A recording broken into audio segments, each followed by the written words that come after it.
to celebrate. I think the Ness, I think, supposed to be mentioned is all those time. It was the time all the Jews got killed. Nobody got killed. These are really Ness. Okay, yeah. But it's done in a different kind of way.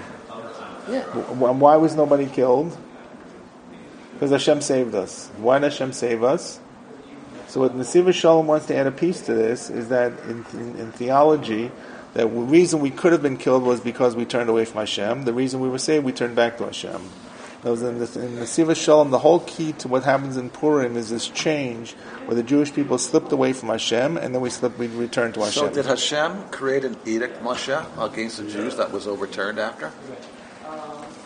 Looks like it could be something similar, or it looks like we were not being protected. Mm-hmm. Not so much he wrote an edict, but he removed his protection from the Jewish people, so that things would just happen as they are. So at any rate, what he tries to say, therefore, I'm going to just do the page Yud, just really run through it and then kind of begin on page Yud. That on the whole idea, I'm just going to do some of this orally, and then we'll start on Yud, read inside. That in the eyes of Nesivos Shalom, in the eyes of Chazal, I should say, this was a period. If you look in the bottom right column on Yud Chet, Megillat Esther, bottom right column on Yud Chet, the back side of the first page, that this is a symbol of the falling of the Jewish people to a low level that happened to the Jewish people once upon a time. When Haman comes to the king, he says, Yeshno Am Echad, there is one people. So the Chazal say, it's the Medrash, and we'll see something similar, we saw something similar in the Gemara, that Yeshno is the sleeping. Who is sleeping? So normally we say that the Jewish people are sleeping. The Medrash Rabbah and Esther says, Shamar Lekechem Yeshein, that Haman says to Achashverosh, don't worry about wiping out the Jewish people, their God is sleeping. They've fallen away from God. God is not putting a force shield to protect them. As it quotes in the Arizal, Shaman hu rosh haklipa v'yada shegam lamala haya'az b'china durmita hashena. That up in heaven itself, it doesn't mean that God turned us off. God removed any protective ability. God, that's why I said before you, and Jeff raised the question, God wanted to kill us? No, God was letting things run their course. Why? So it says in the Nesivos Shalom, because we know exactly when the story takes place, is that the change era, when the Jewish people are just starting to go back. Some people have gone back, but most of the people have not gone back to Israel. The 7 years have happened. But the Jews are still really in Bava. After the 70 years already? It's actually just around the 7 years. The Gemara seems to say it's 2 or 3 years before. We know it seems to be referenced in the book of Ezra. Perek Dalet refers to Achashverosh. So it's somewhere just around this time. So he's conjecturing, based upon some of the Ari and some others, that already the 70th year happened. How long Achashverosh was king? How long is Achashverosh king? Yeah, it's like that. So 70. The way the Gemara feels that Achashverosh miscalculated, and he was a few years off. The way he's saying it now is that the time had already happened. So it's not really clear. It looks like it didn't happen, but it did happen. That's why I always say, every time people say, where is this relationship to the Jewish history? It's either at the end of the 7 years, right before the end of the 7 years, right at the beginning of after the 7 years.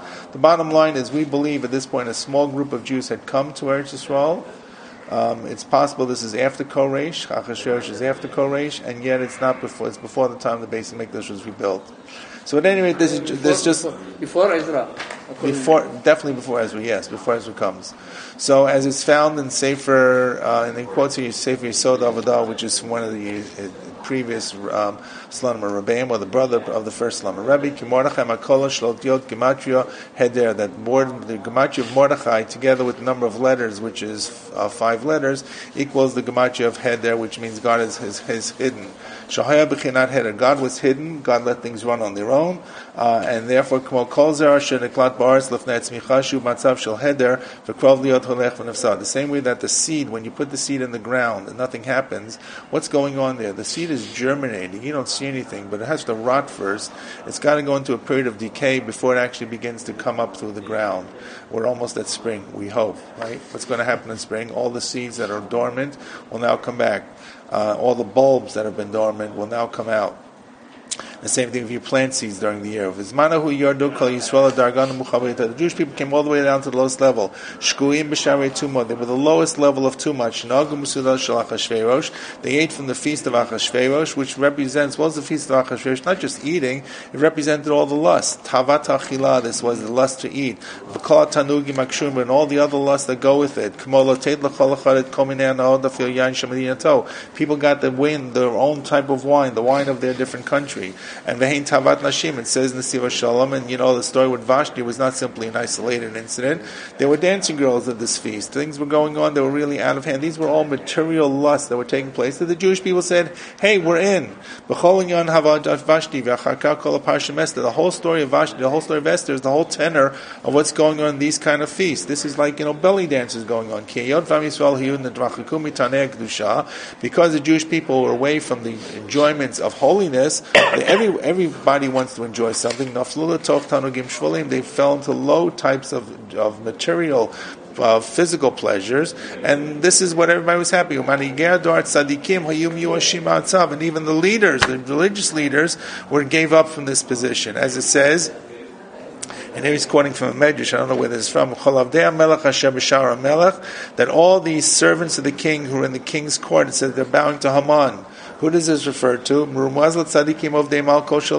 servants of the king doesn't mean King Achashverosh, but what does Melech mean in the Megillah sometimes? Melech Machem Melachim. So the servants of God, even they were bound to Haman. So everybody fell down. Even the religious leadership was not what it should be. So all of this was about how Haman was able to come to leader, to almost destroy the Jewish people. And you know what? And this situation that happened to the people in Persia, in the day of Achashverosh, is something that happens to individuals today. This happens to any person who loses sight. Yes. Can I ask you a question, please? Yes, you can ask me a question. Okay. Please. So you're talking about then and now, right? So the Gemara talks about captured, kidnapped souls. Yes. But Hashem doesn't get upset over a Jew whose soul is kidnapped. So are these souls kidnapped? These are not. No, these are people who've made a decision to kind of just be lackadaisical, laissez-faire about their religiosity. So it's different than the Jews today. Yeah, I'm not sure if it's different than the Jews today. It's different because people just knew what to do better. They just kind of let things ride. They had a better history. They were closer to Sinai. They understood what it was. They just didn't really care. Were they studiers of Torah? I don't know. That's important. I don't know the answer. Okay, I'll assume yes. Okay. So therefore, they were not simply people who didn't know. They knew, but they just, what the heck? Yeah, I know I gotta go. I know I gotta go Shon Yom Kippur, but you know what? But I can eat in the morning. It's not so bad. I'll be there for Ne'ilah in the evening. I'll be a good Jew. I have a good Jewish heart. So this says, just skip down a couple lines, the period it says, the first one line is Hanashama, Matzav Zem Ramez L'Tkufot Amod Shel Hester Avrot Al Klava Prabachol Davadar. This kind of events reminds us, or is a reminiscent of what happens to the group and happens to individuals in every generation. Of Anochi Aster Astir, the God is hidden. Hester Kaful, there's a double hiddenness. In other words, even when God is hidden, He's hidden within the hiddenness. The people have lost God. God has lost the people. Binyanim Hanogim Al Guf Hanashama, whether physical or spiritual. V'zeh Gadol Inyano Sheyom Purim. This is what Purim means. Shematzav Kazev Shalet Alot L'Shai Darkot Aleh Mitoch Ester. That you can rise to highest levels from being in the lowest level. In other words, even when you're down in the dumps, even when you've lost God, you can't find God, even when God seems not to be visible, even when there are no miracles, nonetheless, you and your own merit can find your way back. And therefore, says this is what Purim is all about. It's very applicable to today. Therefore, the days of Purim are never going to be nullified. Why? Because the whole purpose for the world, God wanted to dwell here among the people, among this world, the lower forms, that we can find our way back to God. And therefore, if we are lost, we can find our way back to HaKadosh Baruch Hu. Just skip this, go to page 10, Yutet. Okay, and therefore, says the Nesiv Shalom, this of all the holidays speaks to me, he writes, on a personal level. This is where bed is on the next page in the top. Megillat Esther Mored Derech Lechlal, V'gam Leprat. The Megillat Esther shows the way for the group and for the individual until the Etzof Kol HaYamim, until the end of days. Ech Lavar Storim. How can you go through a time when things are hidden? Ubemichad Hadvarim Amurim Atkufateno. Things are being written on our own generation, which is Zman Achrit HaYamim, the beginning of the ends of the days. V'shat Akvasa the Mashiach. These are the footsteps leading to Mashiach, not the Mashiach time, but we're getting there. Haklal Kol Shakub Esther. The whole group of the Jewish people, most of the Jews are lost to Hashem. They can't find Hashem. Ukamamar tzadikim v'anochei aster aster, like he says, God says, I'm hidden to you. Ani master aster, I'm hidden within the hidden. She'ein ish sham alev, she'ein ish sam alev, k'ashikei anan v'chashuka sharimim. We don't think that we are oppressed and we're wandering in darkness. We're not even looking for God. And what does he mean? He's very clear. He's writing this after the Holocaust. Mitzad Echad, Avar Yisrael Hester Gufani Nora. We underwent a tremendous hiddenness of God, physical hiddenness of God. Kasher Shlish Ha'am, 6 million Yudim, a third of the Jewish community, third Jewish people, 6 million Jews. Vehem Tovim Avat Tzadikim Vagonim Nishmidu Me'apnei Adama. We were destroyed from the face of the earth. Biachzarech Shleita Dugma Me'etayta Yudalagai. There never was a cruelty like this that ever existed before. That's what he went through in our generation. He lived through it. He was saved by his luck, not the luck. He was saved by divine choice that he happened to be in Eretz Yisrael, was sent there in 1935, and he lucked out. Not lucked, of course. God watched over him. But his family was wiped out. Him and his 2 brothers were saved, and everybody else was destroyed. Slonim HaChasidus was wiped. And after that, what happened after World War II? We have this hidden spiritualness where Jewish people have been secularized and assimilated and have bailed out. Even the best of the people, scholars and righteous people, and people do acts of goodness. The Yetzirah grabs them with both his hands. We don't have the same fire of Emunah that we had back before the World War II in Europe. We are warm to different lusts. We want to enjoy this world. Even we can't understand how people lived in Europe with nothing. We want to have what we want to have. Some do things wrong to enjoy this world, and some even they do it right, but it's still about enjoying the world. Some people think about this, some people talk about it, and some people do it. No one really wants to make the full commitment. We want our cake and eat it too. We want to have our big houses. We want our fancy cars. We want really our luxuries. So we can be good, but you know what? We're not the same intensity. So we have Hester Panim physically, we were destroyed. Hester Panim spiritually, we're not the same. We don't have Eina Temunah Torah V'B'Rosh Sheitan B'Dar Kadam. We don't have the beauty, the pure faith, the clear faith that wasn't existed in the generation before the Holocaust. We don't have the sanctity and the purity that lived in every Jewish household, where people just lived 24/7 for Torah. Instead of this, we live in darkness, with hester, with hiddenness and emptiness. We run after the luxuries of life. The keys become the less important, the least important become the most important. And like the shivcha, like the maidservant, has taken over what her master or mistress was. Very interesting about it. After the First War, they must say it was 12 million Jews religious in Russia. Yes. 10 years later, the 12 million, also only 1 million still religious. Everything is wiped out. Yeah. What happened? They know the reason. What happened? Because the revolution in Russia. A lot of Russians left. Okay, so a lot people went to the New World. People went to the New World, like first my of all. Grandparents, right. They're all Russian. And when you came to America, if you didn't come on a Saturday, you didn't come in on Monday. If you didn't come to work on Saturday, you didn't come to work on some Monday. You had 2 choices. You could become a peddler and be self-employed and be a schlepper, or you could give up Shabbos and work on Shabbos. And it was a very difficult choice. It was an extremely difficult choice because those were the laws, those were the jobs, and that's what people did. So people would often give up Shabbos. Once they gave up Shabbos, their children gave up more. And you find there's this creeping assimilation. Jews live in New York in the Lower East Side. They moved from the Lower East Side to Harlem before it became black. From Harlem, they move up to the suburbs, and then they just get further and further apart from each other. And that's what happened. It became a secular society. And that's what we grew up with. That's what I grew up with. That's what we all grew up with. Orthodoxy was fighting a rear-end battle. There were shuls, but they were not the same kind of caliber. The people were just kind of bailing out.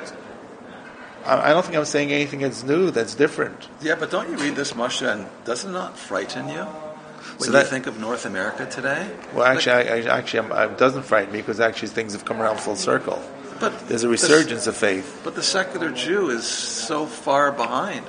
Correct. So the secular Jew is further secularized and further away, correct? At the same time, there's more religious commitment than there ever was 50 years ago. I mean, I can only tell from my experience, and I grew up in a religious family. What I saw around me, but I think things have actually changed. So, but he's writing this in a post-Holocaust situation, and he says it's not just about the people, right? He's writing about individuals. In fact, it's not just about this Holocaust. Everybody's got up and downs. You got up and downs, professional up and downs, physical up and downs. Sometimes there's a time where we don't see God completely. It's a harsh hiddenness. Who can live without God? There are two battlefields, or the two fields where this takes place. One is Binyanei Guf, v'nefesh gam yachad. So it's feel physical and spiritual. Kasher ruach yehudi eitana, when the spirit of the Jew gets lost, harei b'choch nafsho v'ruach l'tgaber al kois. When he's strong, when the spirit of the Jew is strong, he can conquer everything, all the difficulties. Ach vad b'vad im yisur guf. When there's difficulties, physical difficulties, medical difficulties, menasimo to b'yisur nefesh, you also have spiritual difficulties, and there's a hester and so forth, and we can't find God. And not only that, because of this, we begin to deny God. We say there's a hidden part of what the miracle, a hidden part of what life is. And this is the theme that comes about when we have this going on. So what do you do when this actually occurs? So how do you kind of find your way back to God? So here's what Nesivos Shalom is going to tell us. He's going to say that when you're in this situation, this is the story of Purim, there are three things that you can actually do to reawaken your connection to God. Now, they're hard to do. They're not necessarily easy, and you're probably going to say, well, most people who are so lost to God are not going to do them. But if you can implant them as a template for yourself, they may be actually helpful. So I'm going to skip ahead here to where he kind of identifies them. On the top of the next page, there's no page number, I'm sorry, but the back of this page, so you see there are two quote markings. That must be, did your wife put there? Okay. So he says, here's what happened. When all this took place, that even Esther was lost. Esther was lost and she didn't know what was going to happen. She says, I can't do it, I can't go in. The people are lost, the people are falling down, the people gave up on God, Hashem gave up on the people. What's going to be? So he says, here's what happens. What did Mordechai do? So what does Mordechai do? He calls out a big cry. And then he cries. This was the beginning of chapter 4. He cries. He puts on sackcloth. This cry of Mordechai, Zu Haita Batchalta Degula. This is where things begin to change. It doesn't really take off. The change doesn't really happen until Esther goes in with Achashverosh, and she invites Achashverosh and Haman. And then the second feast, she says to Achashverosh, "Boom! He's the guy who wants to kill me." And we forgot about the guy. The king couldn't sleep at night. So it doesn't really take off. But the preparation for this happens when Mordechai cries out. That's the beginning of change. Not in the actual events. He's got to convince Esther to go in.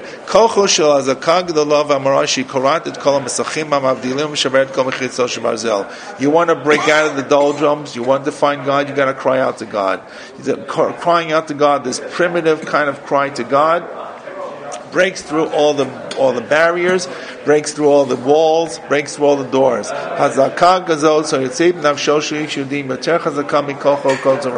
The cry of the Jew to God is stronger than all the powers of evil. From the sinning of Amalek, the attack of Amalek, the attack of Haman. As it says in the Pasuk in Tehillim, may the cry of the bound up come before you, God. It's Tehillim Ayin Tet. This kaloi beveit hasoar. The prisoner is bound up in the prison. V'asur bazikim. He's tied up in chains. V'ein biyadav kachol asot klum. He can do nothing. He's lost. He's stuck in jail for the rest of his life. And we, in Chato Amukamiyot, his cries are very deep seated. By crying out to God, we break the chains. We can change from darkness to light. Even the angels don't understand that. He has a kashim alachim esrafim and omavinim ota. The angels don't understand what we can do. We don't even go to the angels. We go right to God. Hanachazot eini shama. It's a cry that nobody hears. You're crying out from your heart. You don't have to cry loud when it says Yaka Gedolah Marad, that it was a loud cry that everybody heard it. Lefamim hiyotzeit b'shah shekol kolo kvar meshukal b'yaven mitzvah. Sometimes the cry happens when everything is quiet and you are in this sinking ocean, this the depth, so to speak, as it says with Esther. We will come to this in the next time or the time after in the Talmud. Esther goes to Achashverosh. When she goes to Achashverosh, before she walks into the king's inner chamber, she passes the idol room. There's the room where Achashverosh prays with his faith. And she sees all the idols looking at her. God abandons her. God says, I can't go there. You're going with the idols. These are not my guys. You're on your own. You've got to walk through the idol room. She doesn't pass by. She's got to go through the idol room to get to Achashverosh. So God abandons her. She feels the Shekhinah leaving her. She says, Eli, Eli, lama zavtani. Why, oh God, are you abandoning me?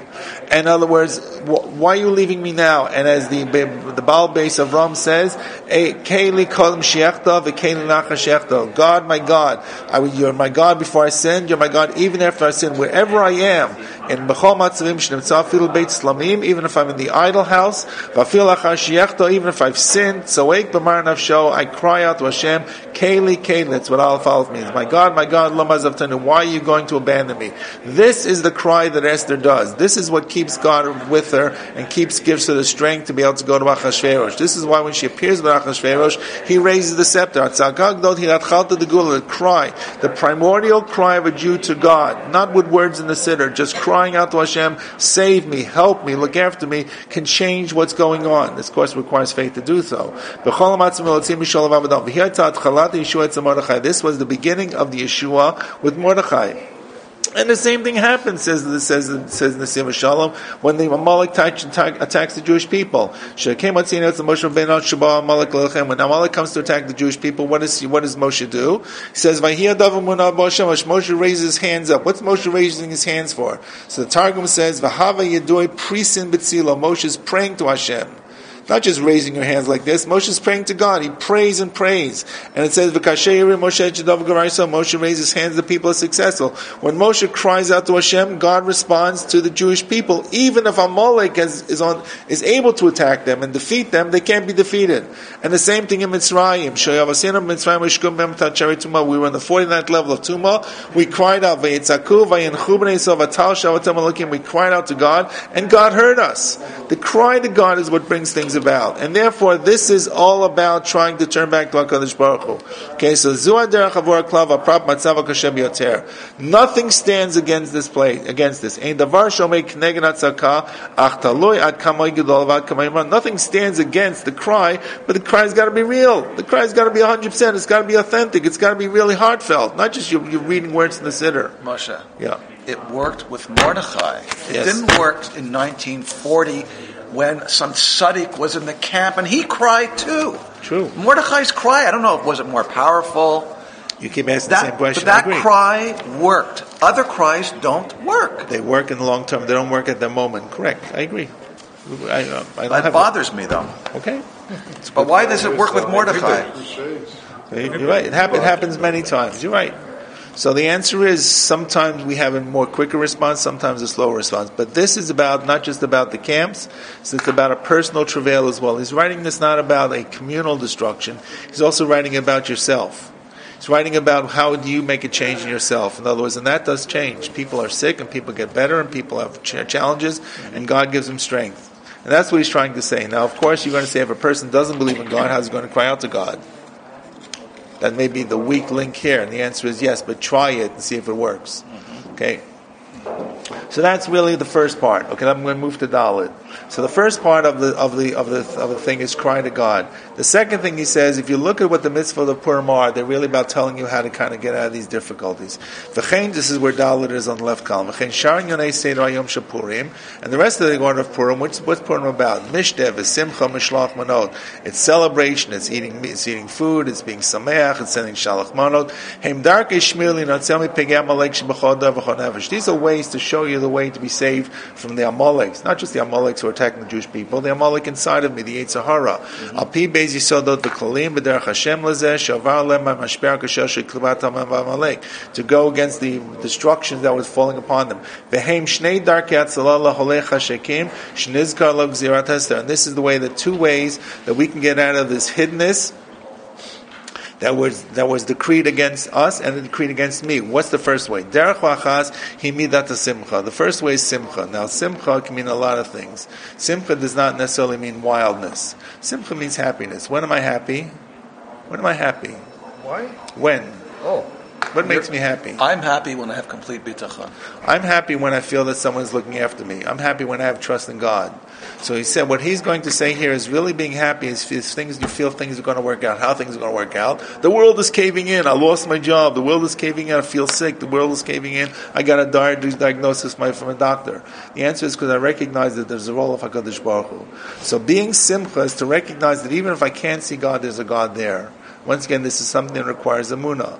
So the first, in other words, why is there simcha on the day of Purim? Simcha is not this crazy wildness. That's a misunderstanding of simcha. Simcha means I'm satisfied, I'm happy with what I got, even if it's not the best.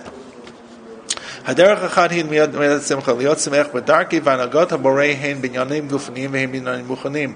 happy with the way that God works physically with me and my physical issues, and the way God works with my spiritual issues.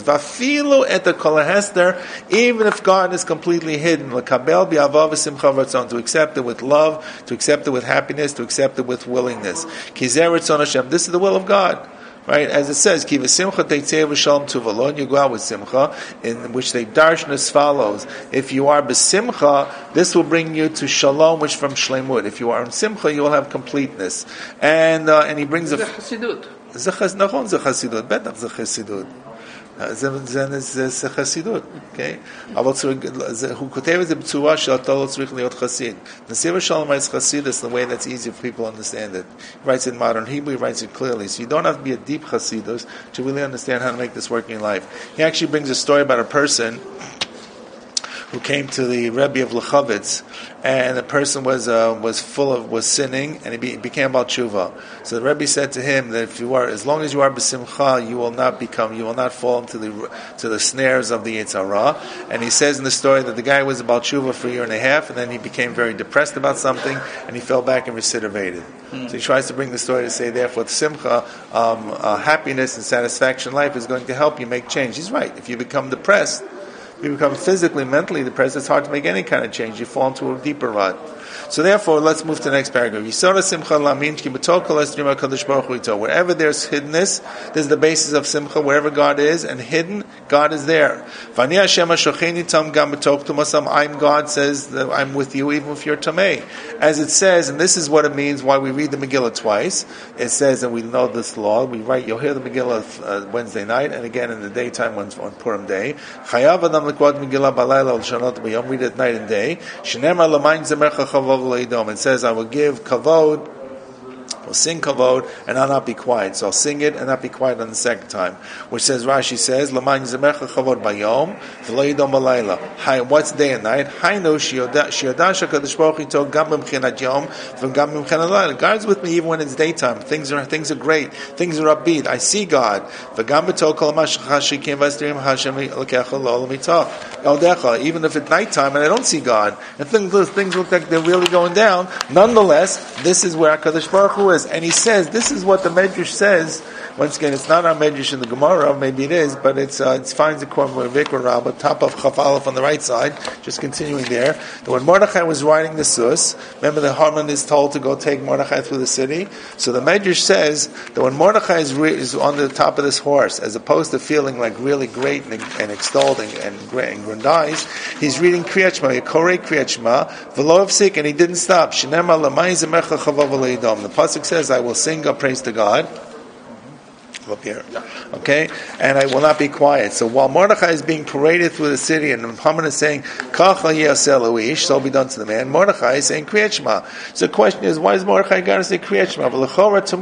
Why did Mordechai pick this time now to say Kriyat Shema? Either say Kriyat Shema before he got on the horse, or after he got down from the horse. Why now? Biyotuz man lekra Kriyat Shema v'lo kodem acharkach. V'yaber al pima shamar moran had Marian Ran v'bal beis Avram, which is once again I told you this earlier. Slama Rebbe who writes that says Kisharoy Yaakov et Yosef Rak nofal tzavarav lo shakol. The same concept. When Yaakov met Yosef, it says Vayipol al tzavarav. He fell on his neck. And what does he say? It says Vayishakeh when Yosef kissed him. Why didn't Yaakov kiss Yosef back? So the Medrash says, Rashi says, quoting the Medrash, Yaakov was saying Kriyat Shema. Same question. Yaakov meets Yosef after 22 years. Why is he saying Kriyat Shema in the Medrash? Why not kiss Yosef? Say Kriyat Shema 5 minutes later. Why is he going to say Kriyat Shema? The reason is when a tzaddik has everything going well for him, he turns that happiness over to HaKadosh Baruch Hu. He celebrates with God.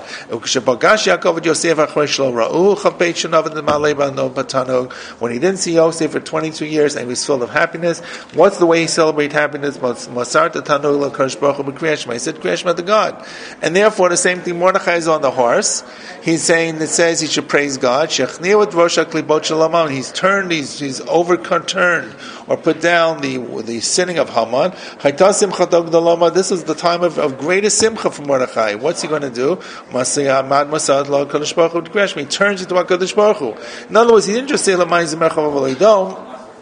he realized that this is the time to praise HaKadosh Baruch Hu. Then everything that happens in life, it's always going to be turned back to HaKadosh Baruch Hu. Just skip a couple of lines, a few lines and go down to where it's underlined at the end of this paragraph, and he says this is the reason, what it means. Now you may not really want to accept this, but let's read it first, then you can comment. This is what it means when it says on Purim, you should drink so much that you don't know the difference between blessed is Mordechai and cursed is Haman. What does that mean? You should be so happy. Forget the drinking at the moment. You should be so happy. You should not think there's a difference between the time in your life when Mordechai, everything good is blessed. When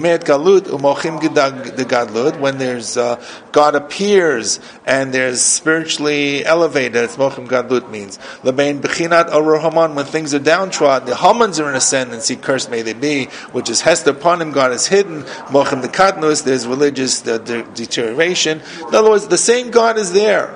The same way you feel happy with God when you see God, the same way you feel happy with God when everything looks good, you got to feel happy with God even if things are not good. This is what it means. This is the recognition of what it's all about.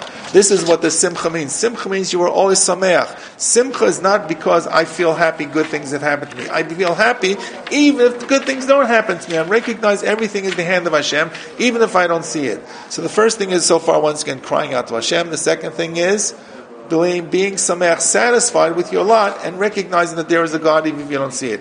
Easier said than done, I admit. Okay? But that's the key to the whole story. That's why the story of Purim, it looks be oddball to all the holidays, the most relevant. The last one.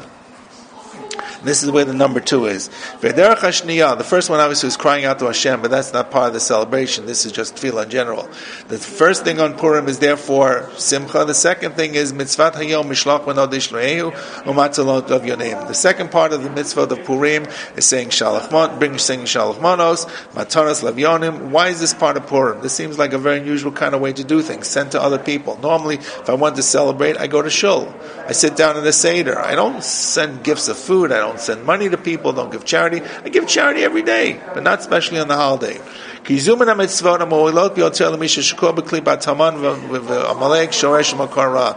is the best way that helps people who are stuck in the level of Haman knocking us down and Amalek, who bring us down to the root of evil. I'm stuck with the coldness of my emunah. My emunah has been turned off. It's filled with all kinds of deficiencies.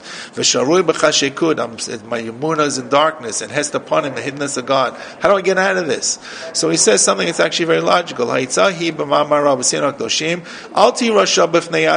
Pirkei Avos says, don't be a Rasha by yourself. What do you mean, don't be a Rasha by yourself? Pirkei Avos may mean something else, but he says, don't.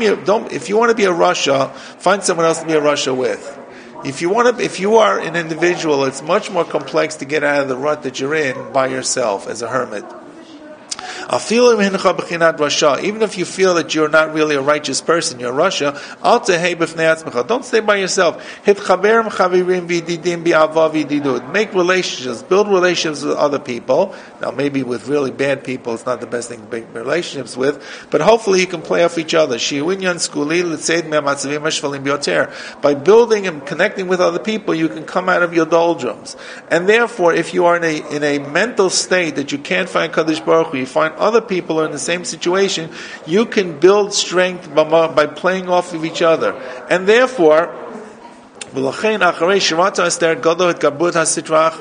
saw the effects of the Yetzer Hara, the Haman, the wicked people, the slipping of the Jewish people, until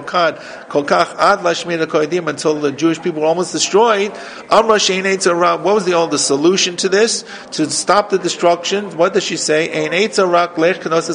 Bring everybody together. Not just for prayer, just bringing the Jewish people together as a unity. But the unity of the Jewish people, love of other Jews. There's nothing that can help people, Jews and people, in a time of difficulty, the most difficult times, except the other people. And